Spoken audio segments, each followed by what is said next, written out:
Hello, welcome to another edition of the Pace Report, reporting live here at the Blue Note here in New York City. Tonight, pianist Kenny Werner is playing selections off his brand new Half Notes record release, Balloons, live here at the Blue Note. Tonight, he is featured with Randy Brecker on trumpet, David Sánchez on tenor saxophone, Steve Colley on bass, as well as the legendary Antonio Sánchez on drums.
This is your third live recording here at the Blue Note. Yes, it is. I have a trio, my trio with Ari Honeck and Johannes Weidenmuller. We did Peace live at the Blue Note. Then I did a quintet, but with some slightly different pieces in the band, and we did a thing called Democracy. Now this is Balloons, and technically I have a fourth because I was the writer and player on a thing I conceived of called the Delirium Blues Project, which was pop tunes and blues tunes from the 70s, try to find a different take on them. So yeah, we've done quite a bit here. What is it about the live recordings versus going into the studio that you think is more, I guess, added to your performance versus going into the studio? Well, the strength of a live record is the solos, because everybody's charged by an audience. The strength of a studio album is the overall vibe. So I like the studio because I can compose the CD. I can, everybody can focus on what is the group idea of this particular tune, but when you play live, every tune sort of fractions off to solos, and everybody's brilliant. They both have their strengths. But having done a lot of live, I'm really looking forward to the next time going into the studio. Because in the studio, first of all, you can really control everything. And I like to take people's creative solos and make them part of a composition, So the strength of the studio is the composition factor, and the strength of the live is the solo factor. Plus, this band is stellar. You've got Steve Colley on bass, you have the wonderful Randy Brecker on trumpet, and you also have Antonio Sánchez. How did you go about putting these musicians together? Well, Antonio, I don't know if we played before this quintet. I think we had played a little bit, but we talked about, because the quintet I did the first record with was Brian Blade, and then Antonio and I were talking and said, well, we got to do something too. Scott and I go back to when he first came over here, I think somewhere in the early 80s or late 70s. He's older than he looks, Scott Colley. And David and I had not played, but he played in that first quintet, and the trumpet player was Kenny Wheeler. But I called him. I've always admired his playing, and I said, you want to do something? And then from that point on, we found we really had a simpatico. Randy, I've played with on and off since probably the early 80s. I did a record a CD in 81 or 82 called Uncovered Heart. And it was the front line, it was quintet. The front line was Joe Lovano and Randy Brecker. So Randy's been an ally and a cohort for quite a long time now. God, that's 30 years.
Throughout your career, you are really a jack of all trades, and it was kind of by accident.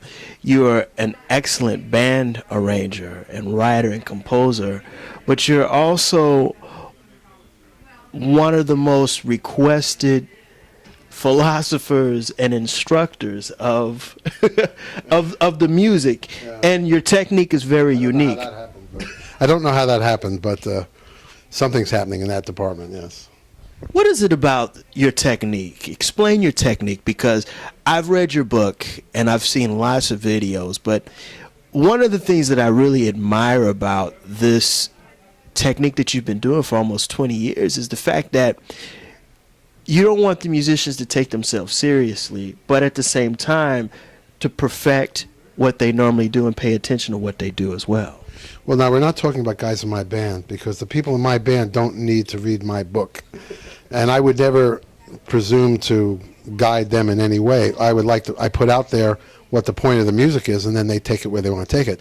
What happened was I started teaching in the 80s, a philosophy I kind of learned in the early 70s, which was just kind of touching the instrument without desire, without attachment, and finding that you could then set yourself up to be a vehicle for music to play through you. And it's not a new concept, but for some reason I was very adept at explaining it. That's the weird thing. A lot of musicians, know what I know and do what I'm saying more than I do, but they may not be verbal about it. They may talk about cooking or politics, and for some reason, from the first time I opened my mouth, I was able to very clearly and tangibly explain a certain phenomenon that everybody knows about, but they couldn't explain it. And they also knew they wanted it, but they didn't know how to get it. So as I started to teach, I started to pick up a lot of people who were really interested in this message, which led me to think that I should write a book. And then the book has been, someone just said to me out there, thank you, Effortless Mastery, it changed my music. He said it changed my life. And the only reason I'm telling you that is that it's amazing when I think about it. That happens every night I'm in public. One or more people say that. And that's just humbling to have created something that's so much use to people. Because we play music and people dig it, but I wouldn't say useful is the first purpose of our music. We're playing and we want them to dig it. But this book has been useful to people in their own lives.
what were some of the music styles that you listened to coming up? Boy, you know, my story is not really that fantastic. I grew up, like I said in my book, I grew up in Long Island.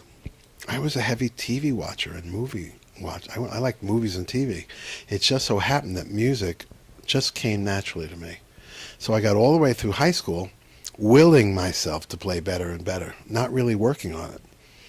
So by that time, I knew I was going to be a musician. I only found out the commitment it took and what it was like to really love the art when I got to college.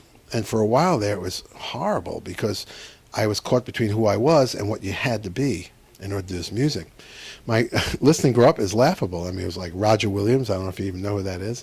He was like a hip Liberace. He's still around. Fats Waller, because my father liked Fats Waller. One oddity in me is that we had a friend, my father's friend played stride piano, and Fats Waller played stride piano. So I came up playing stride piano. I mean, at 11, I was like pumping it. And I had an act.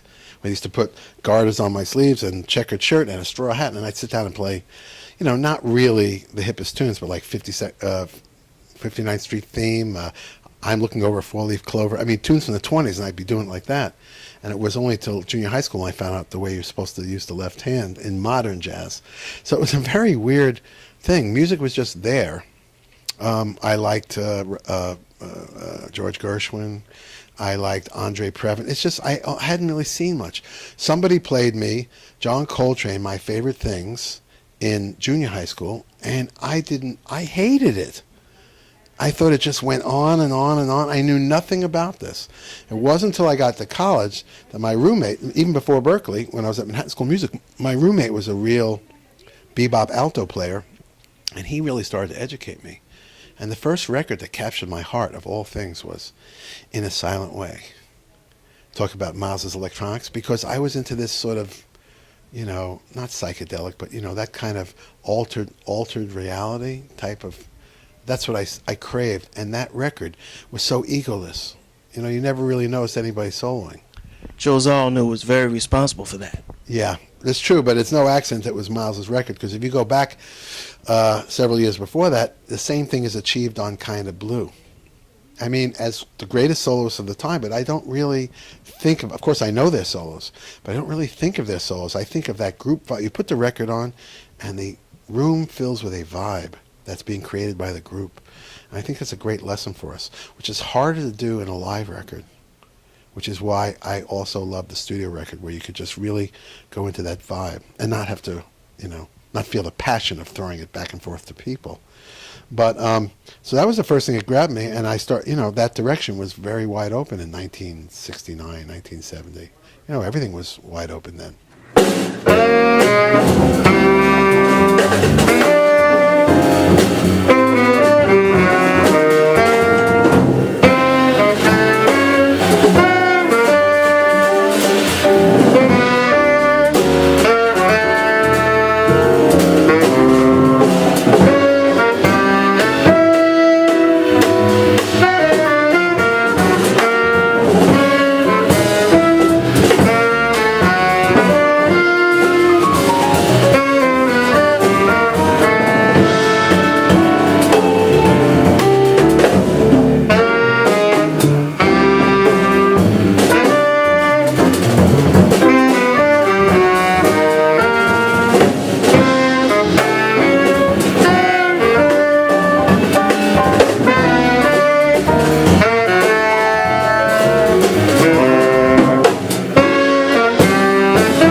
very sensitive, first of all, and he takes his music and his art and his composing very seriously.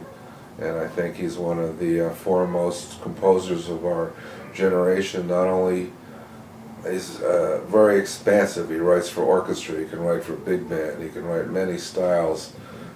He's just a really experienced musician, and it's always a treasure to be able to play with him.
You've played with Toots Thielemans, Betty Buckley, Archie Shepp.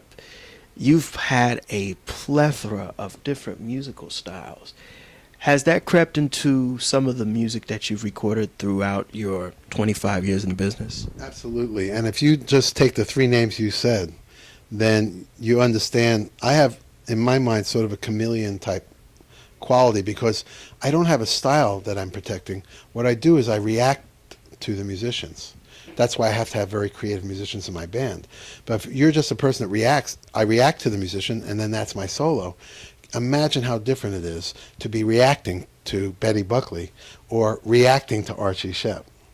So I try to bring different musicians in with different points of view because it'll elicit a different solo from me because I'm just reacting to them. Betty Buckley, I think playing with Betty Buckley is what allowed me to let the theater into my music because there's a real strength to theater music that most jazz musicians are embarrassed to really investigate, which is just the raw emotional and situation type story aspect that theater always has in its music. And so when playing with Betty, I hit some emotional notes in myself that I wouldn't have hit with anybody else, and that creeped into my music. Playing with Toots is like that's creeped into my music. Or there was something in my music that Toots and I, a melodic thing that I go to sometimes that worked really well for Toots and I. And with Archie, I was just learning. I mean, it was just the first main gig I had, and I just learned about power and strength and being centered. Archie was never upset by anything. There was a lot of turbulence around him, but he was always right in the center of his own being. He let it just swirl around him, and he went out there and he did what he did. So that was a great lesson to me. I think your composing skills got tighter with playing with Thad Jones Orchestra. Absolutely. The next record coming out, actually, is a studio record with the Brussels Jazz Orchestra. I have one record out now, well, CD, called Naked in the Cosmos. I don't know if you know that, but it was a little Dutch label that managed to make, nobody ever heard it. But I'm really proud of the music on that, Naked in the Cosmos. And now the second one of the BJO is coming out with me, and that's going to be called, I think, Institute of Higher Learning. And that's all the music I wrote since the other one. And it's going to come out on Half Note, even though we did not play here. Half Note's going to release it. And, there's certain things that you completely hear. And when I first started writing for big band, or what they call jazz orchestra, my goal was, could I possibly write like Thad Jones? It would be an honor to be able to write like Thad Jones. And I had a few pieces that did really remind you of that. But again, that's how you learn. Let's start with Thad Jones and Bob Brookmeyer, and then slowly move like the stages of a rocket. That falls off. And more that band becomes your personal toy, just like your own playing. And then it gets personal. So I'm really happy about this CD. It's coming out probably later this year with the BJO. I think there's some slamming stuff on it. And I never would have written that stuff if I hadn't joined the Mel Lewis Orchestra. That was a big influence on me. It was the only band I ever wanted to play with of the big bands. That'll do it again for another edition of the Pace Report. I'm Brian Pace, reporting live here at the Blue Note here in New York City. I'd like to personally thank Kenny Werner for his time, as well as the staff and management for the hospitality. As always, please visit my website, www.thepacereport.com, for my weekly column as well as my past segments. Until next time, remember, if it's in the groove, it'll make you move. Until next time, peace.